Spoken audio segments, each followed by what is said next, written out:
네, 우리 창세기 3장 말씀입니다. 창세기 3장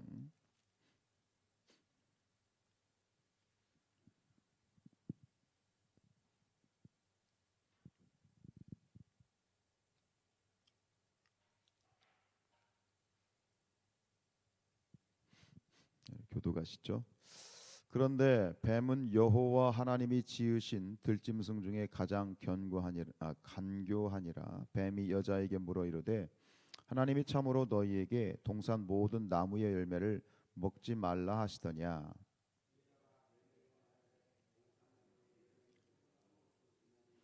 동산 중앙에 있는 나무의 열매는 하나님의 말씀에 너희는 먹지도 말고 만지지도 말라 너희가 죽을까 하노라 하셨느니라. 너희가 그것을 먹는 날에는 너희 눈이 밝아져 하나님과 같이 되어 선악을 알 줄 하나님이 아심이라.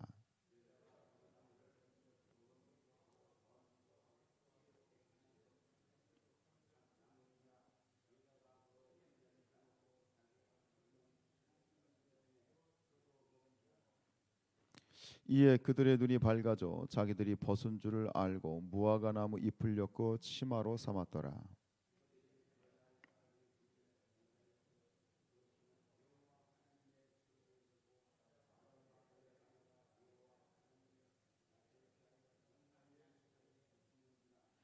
여호와 하나님이 아담을 부르시며 그에게 이르시되 내가 어디 있느냐.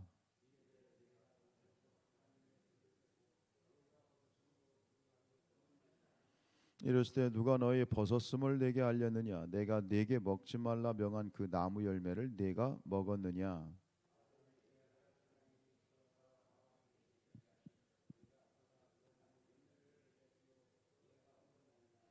여호와 하나님이 여자에게 이르시되 내가 어찌하여 이렇게 하였느냐. 여자가 이르되 뱀이 나를 꾀므로 내가 먹었나이다.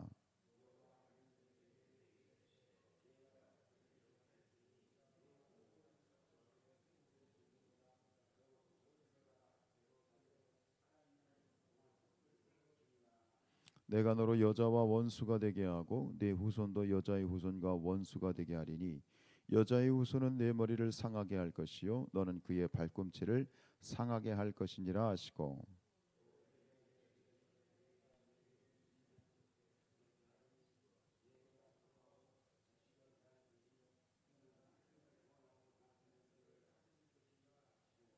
아담에게 이르시되 내가 내 아내의 말을 듣고 내가 내게 먹지 말라 한 나무 열매를 먹었은즉 땅은 너로 말미암아 저주를 받고 너는 내 평생에 수고하여야 그 소산을 먹으리라.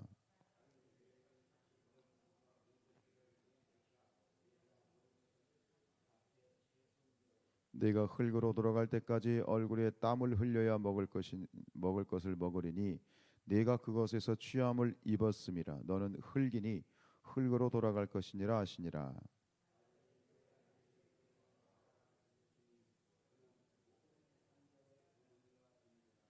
여호와 하나님이 아담과 그의 아내를 위하여 가죽옷을 지어 입히시니라.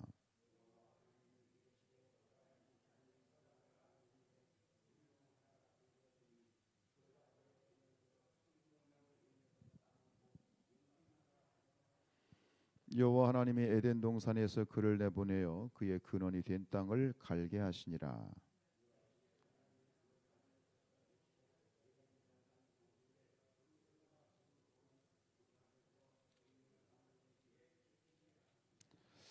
아멘. 네, 오늘 11월의 마지막 주일 또 이 새벽 함께 깨어 기도하시는 모든 분들에게 큰 은혜가 함께 하시길 축복합니다. 요즘이 김장철이잖아요. 이번 주가 피크인 것 같아. 김장하고 아마 다들 피곤하신 분들이 굉장히 많은 것 같아요. 어, 여러분 어떤 분이 그런 말씀하셨습니다. 인간이 인류 최초로 만들어낸 문장이 무엇이냐? 인간이 인류 최초로 만들어낸 문장은 사랑의 고백이다라는 말을 했습니다. 그게 뭐죠? 2장에 나와 있던 아담이 하나님이 만들어 주신 그 여자를 보면서 처음으로 고백한 것이 뭐예요? 너는 뼈 중에 뼈요 살 중에 살이다. 그러니까 인류 최초로 만들어낸 문장은 바로 사랑의 고백이다. 그렇죠. 인간은 이런 존재죠. 가장 먼저 튀어나온 말이 사랑의 고백인데 결국 보십시오. 죄가 들어오니까 가장 먼저 뭐가 타락하고 뭐가 변질이 되죠? 말이 변질이 되죠. 그렇게 하나님이 주신 여인을 보면서 내 뼈 중에 뼈요 살 중에 살이라고 고백했던 그 여인에 대하여 하나님이 너 왜 선악과 따먹었어? 그러니까 아담이 대뜸 한다는 말이 뭐예요? 저 여자 때문에요. 저 여자 때문에. 이 말이라고 하는 거 1장에서도 그런 말씀 드렸습니다만 말이라고 하는 게 능력입니다. 말이라고 하는 거는 하나님께서 이 천지 만물을 말씀으로 창조하셨던 것처럼 말에는 창조의 능력이 있는 거죠.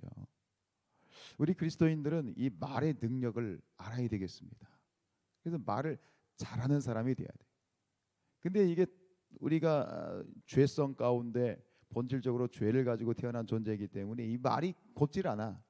말이 이렇게 처음에 내 뼈 중에 뼈요 살 중에 살이라 이처럼 아름답고 복되게 나가질 않아. 그냥 의식의 흐름대로 우리가 타고난 대로 말을 하다 보면 이게 참 말이 예쁘질 않아. 우리가 그리스도 안에서 믿는 자들로서 이 말을 잘 사용해야 될 것 같아요. 그것이 그리스도인의 어떤 경건의 삶의 모습이 아니겠는가. 그래서 혹자가 그런 얘기를 했잖아요. 구화지문이요 설참신도라. 구화지문, 입은 화 같은 아되는 분이다. 설참신도, 혀는 몸을 베는 칼과 같다. 제가 늘 이제 카톡의 대문사진에 그 문구가 그래요. 언제가 물론 이 말씀에 나와 있는 건 아니지만 뭐 성경도 똑같잖아요. 성경 그런 말씀 수없이 하시잖아요. 구화지문이고 설참신도다. 말 조심, 입 조심하는 것. 왜요? 말을 어떻게 하느냐에 따라서 삶이 변하는 거예요. 분명히 이 가데스 바네아에서 이스라엘 백성들이 이제 12명의 정탐꾼이 가나안 땅을 정탐하고 왔을 때 여호수아 갈렙을 빼고 나머지 10명이 뭐라고 얘기합니까? 안 됩니다. 우리는 메뚜기입니다. 들어가면 다 죽습니다. 부정적인 말을 내뱉지 않습니까? 하나님이 굉장히 마음이 힘들어하셨어요. 분노하셨어요. 그러면서 하나님이 백성들이 그런 어떤 이 부정적인 정탐 보고를 듣고 뭐라고 얘기합니까? 우리를 이 사막 에 끌고 와서 이렇게 개 죽음 시키느냐? 우리를 죽여달라. 뭐 이런 어떤 이야기를 하지요. 그때 하나님이 하셨던 말씀이 그거예요. 내 귀에 들린 대로 내가 행하리라. 그래서 1세대는 사막에서 40년 동안 1세대는 다 죽은 거예요. 왜? 죽여달라고 했지 않냐? 죽어야 돼. 좀 하나님 귀에 들린 대로고 말씀하신다. 그래서 우리가 하나님 앞에서 이 말을 할 때 참 잘해야 된다. 왜? 우리의 고백을 하나님이 우리의 말을 듣고 계시다. 말을 듣고 계시다.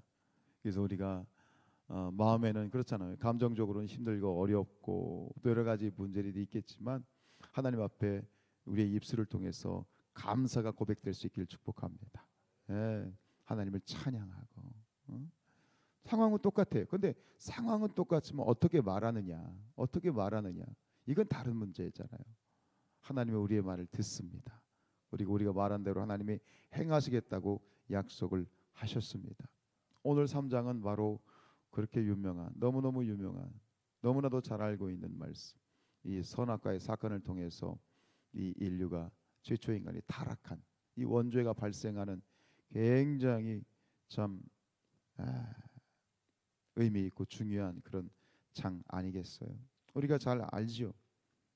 선악과를 따먹었죠. 선악과를 따먹었어. 하나님께 반역을 한 것이고 결국 하나님 말씀에 불순종하였을 때 죄가 들어오고 사망이 들어오게 됐지요. 여러분, 선악과 왜 하나님께서는 굳이 왜 이런 선악과를 따먹을 줄 가능성을 분명히 아시면서도 왜 선악과 나무를 하나님이 동산 중앙에 세워 두셨습니까? 그것은 우리 인간이 어떤 존재인지를 깨달으라는 것입니다. 이 세상 천지만물을 창조하시고 생육하고 번성하고 땅에 충만하고 땅을 다스리라 말씀하셨는데 우리 인간을 하나님이 이 땅을 다스리는 자로 우리를 대리자로 세우신 거예요. 하나님이 궁극적인 다스리신 통치자이시지만 우리 사람으로 말미암아 이 세상에 임금으로 세우신 거예요. 왕으로 세우신 거예요. 다스리는 자로, 통치자로, 우리를 대리자로 세웠다는 거예요. 우리 자신이 통치자가 아니라 우리는 대리자다. 이것을 알라는 거예요. 너희가 세상에 대해서는 다스리는 자이지만 하늘에 대해서는 너희가 끊임없이 하나님께 순종하고 하나님께 경배하고 하나님을 예배하는 자임을 잊어서는 안 된다는 거예요. 그것을 잊는 순간, 잊어버리게 되면 결국 뭐예요? 타락이죠.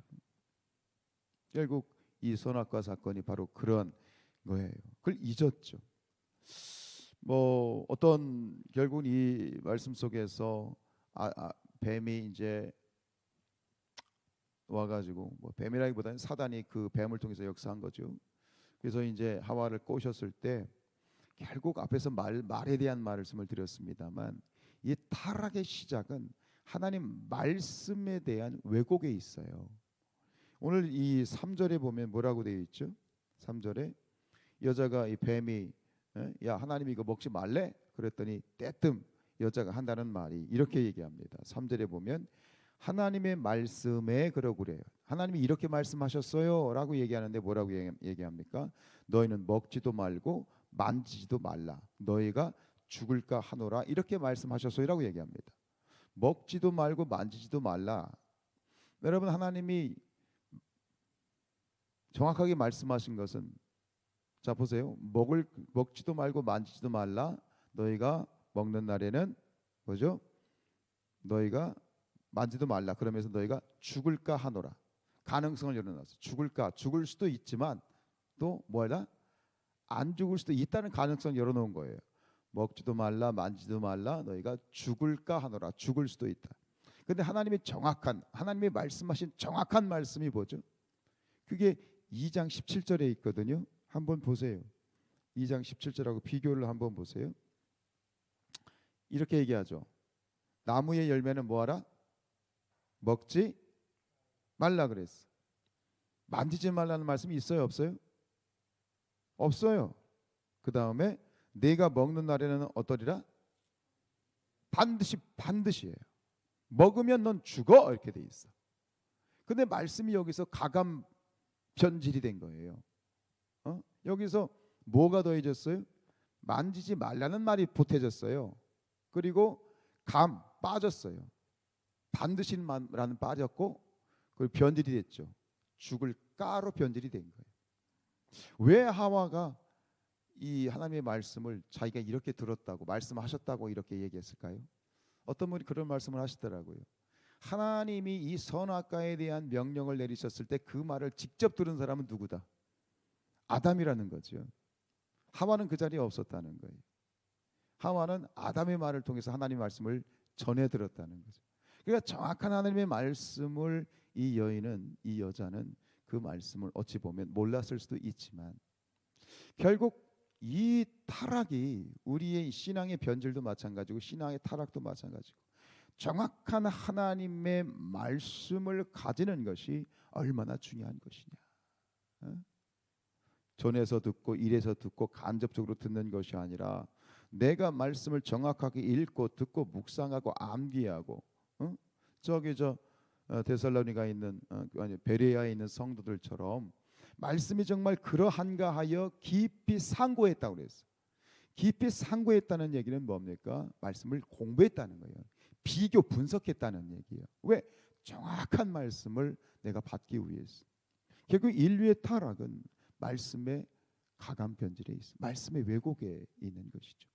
저와 여러분이 하나님의 말씀을 뭐 설교자를 통해서, 뭐 담임 목사의 설교를 통해서, 혹은 누군가의 설교를 통해서 은혜를 받고 전해 듣는 것 중요하죠.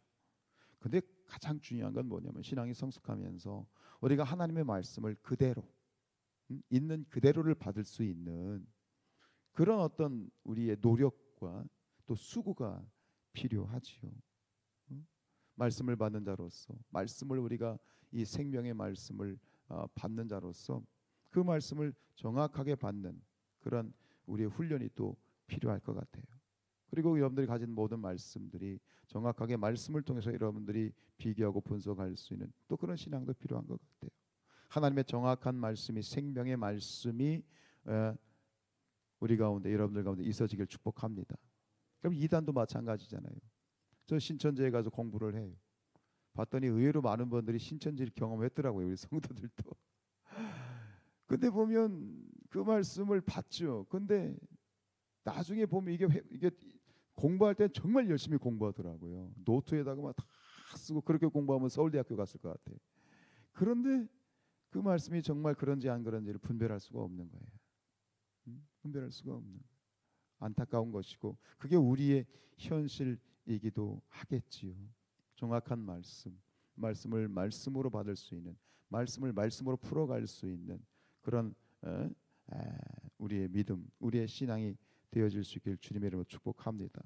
결국 선악과 사건을 통해서 인류의 타락이 이렇게 결국은 되어졌고, 그로 말미암아 죄가 들어오고 사망이 들어오고 우리 인간 존재가 죽을 수밖에 없는, 죄로 인해서 죽을 수밖에 없는 그런 죄인된 존재로 우리가 전락되어 버리게 되어지는데, 결국 그러나 인간의 어떤 모습, 인간의 이 연약함의 결론은 죄이지만, 그러나 우리 아버지 하나님의 결론은 뭐죠? 은혜입니다. 인간은 끊임없이 죄를 생산해내지만 하나님께서는 그 하나님의 은혜로 우리의 죄를 덮으시고 우리가 하나님의 친백성으로서 저 천국 백성으로서 삶을 살아갈 수 있도록 끊임없이 용서하시고 씻어주시고 덮어주시고 우리를 이끌어주시는 그런 하나님의 은혜가, 하나님에게는 은혜가 결론이다 라고 하는 거죠. 그 증거가 여기서부터 나와요. 여러분 아시는 것처럼 이 원시 복음이라고 한 15절 아시죠? 내가 너로 여자와 원수가 되게 하고 내 후손도 여자의 후손과 원수가 되게 하리니 여자의 후손은 내 머리를 상하게 할 것이다. 여기서 여자의 후손이 누구죠? 메시아 그리스도, 예수 그리스도예요. 이 여자의 후손이 내 머리, 너 사탄, 너 마귀, 내 머리를 상하게 할 것이다. 결국 너는 메시아에 의해서 무너질 것이다. 그리고 메시아에 의해서 사단이 무너진다는 얘기는 모든 죄와 사망의 권세가 무너진다는 얘기예요. 은혜죠. 그러면서 여러분들 27절에 보면 이렇게 말씀하고 있습니다. 여호와 하나님이 아담과 그의 아내를 위하여 가죽옷을 지어 입히시니라. 여러분 가죽옷은요, 가죽옷이 하나님의 은혜의 포인트입니다. 은혜의 핵심이에요. 가죽옷을 지어서 그들에게 이 은혜의 옷을 입혀주기 위해서는, 여러분 가죽옷이요, 가죽옷은 무슨 가죽인지, 뭐 호랑이 가죽인지 물개 가죽인지 뭐 사슴 가죽인지 몰라요. 근데 중요한 게 있어요. 이 가죽옷을 얻기 위해서는 결국 누군가 죽어야 되는 거예요. 누군가 죽어야 되는 거예요. 그 죽음이라는 건 피를 동반하죠. 여기서 복음의 두 가지의 중요한 핵심이 등장해요. 우리가 구원받기 위해서는 두 가지가 필요해요. 누군가 죽어야 누군가 사는 거예요. 또 한 가지는 피 흘림이 없은즉 죄 사함이 없는 것이다. 이 가죽옷은 하나님의 구원의 상징이고 구원의 표현이고, 그리고 구원이 우리에게 입혀진, 우리에게 궁극적으로 입혀진 그 가죽옷, 죄를 덮고 우리의 수치를 덮고 우리의 부끄러움을 덮고 우리의 죄악을 덮은 그 가죽옷, 그 가죽옷이 바로 누구냐? 이것이 바로 예수 그리스도의 상징인 거예요. 아담과 하와의 죄, 인간의 죄, 인류의 죄를 덮었던 가죽옷, 그 가죽옷이 바로 예수 그리스도의 예표가 되는 것입니다. 오늘도 우리는 하나님의 은혜 가운데 이렇게 서 있습니다. 지난 11월의 마지막 주일, 이제 마지막 달을 맞이하는 그런 어떤 이제 시점에 와서 돌이켜보고 또 그 많은 시간들을 돌이켜볼 때 하나님의 은혜입니다. 은혜가 있기 때문에 오늘 우리가 이렇게 있는 것이고요.